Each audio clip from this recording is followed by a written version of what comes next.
just how they treating us. They don't how they care about us, bro. They don't care about nothing. I'm not gonna lie, it's crazy. Like, they want to pay. All right, let me see. So, the league wants to pay themselves first before they pay us. So, and when they pay themselves, stay with me. When they pay themselves, it leaves less than 30% for us to spread. No. Tension around the 1BA's collective bargaining agreement continues to build, with Minnesota Lynx guard Courtney Williams speaking out sharply against how the league is structuring revenue and pay. Williams expressed frustration that coaches are being paid more than players, calling the entire arrangement mind-boggling during a live stream she co-hosts with teammate Natisha Hedeman.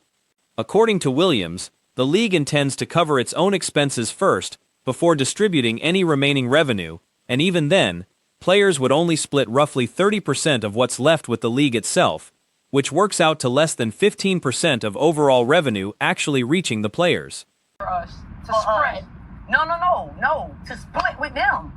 So they want to pay themselves first, and then what's left of whatever is left, they want us to split with them. They want us to split that with them, which leaves less than 15% for the players. Exactly. But all these teams are not independent. Like, it's some independent owners. There's like, all of these teams are not owned outright by the WNBA. And this is why part of this is. She pointed out that most 1BA teams aren't independently owned outright, which ties into broader league moves such as pressuring franchises like the Connecticut Sun to sell to ownership groups connected to NBA teams. Williams also raised concern that this reduced revenue share wouldn't grow along with the league. Even if the 1BA's overall revenue increases significantly over the next several years, players would remain locked into that same sub-15% share the entire time, essentially flatlining their earnings growth, regardless of league expansion or financial success. This is why Kathy Engelbert is forcing teams like the Connecticut Sun to sell to NBA teams. Like, that, it's a lot going on. But Courtney, you talking, go ahead. And when they grow year by year, they gonna keep growing, and we gonna, what you say? Flatline. Dead.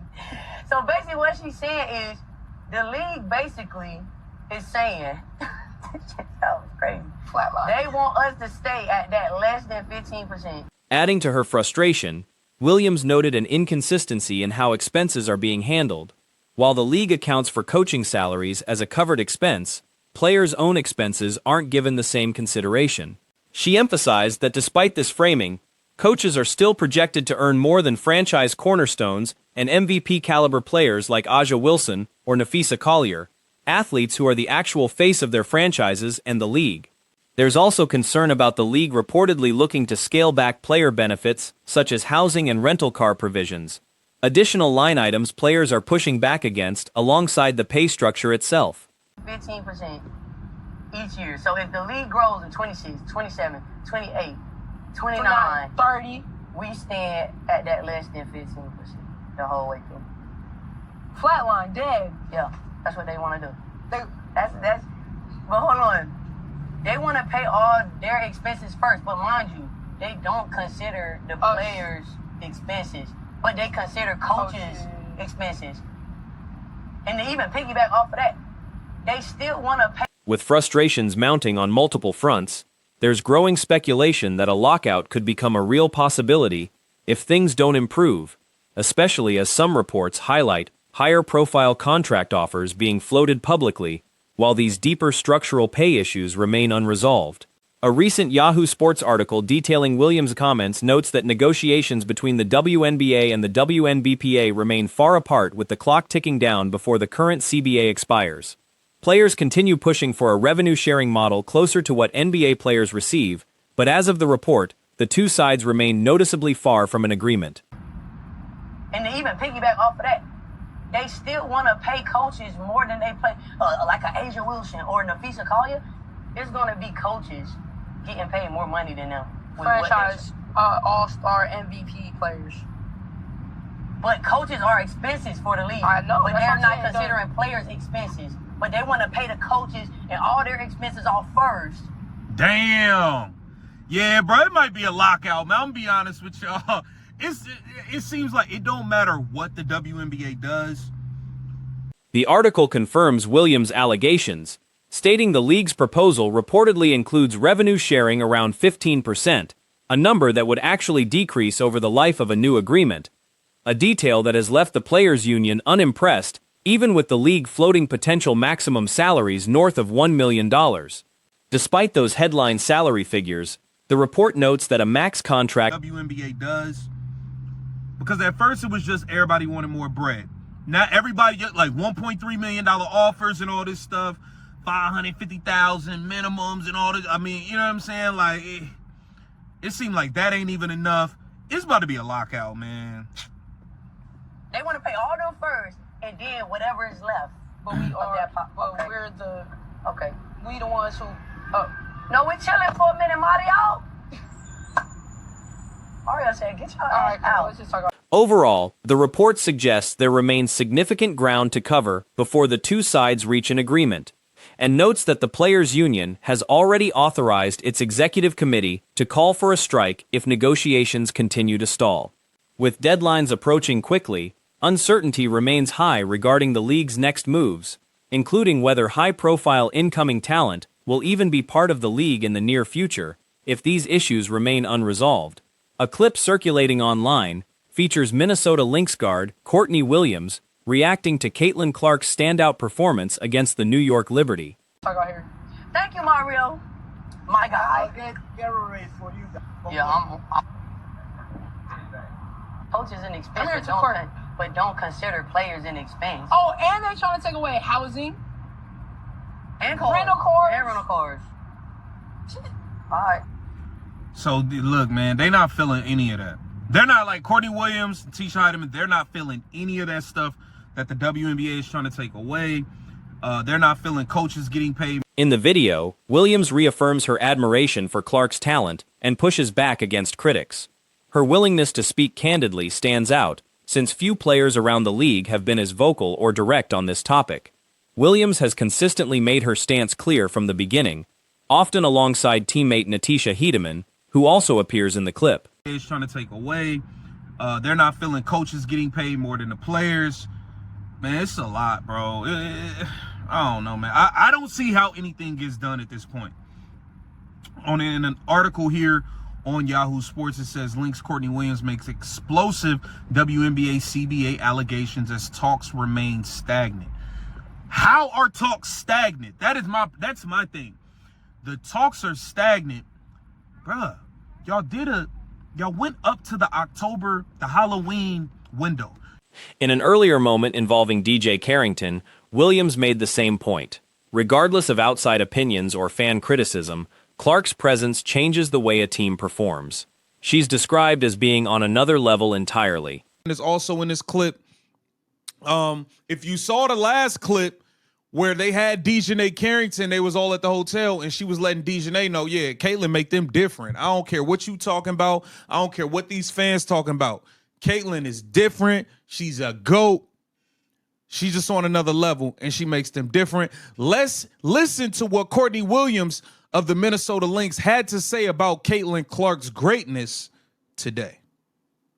Was cooking. In the clip, Williams recounts a moment from a live stream chat where she predicted Clark would have a big game, only to be met with dismissive reactions from viewers focused solely on the box score, 8 rebounds, 9 assists, 32 points, without acknowledging the broader impact she has on the game.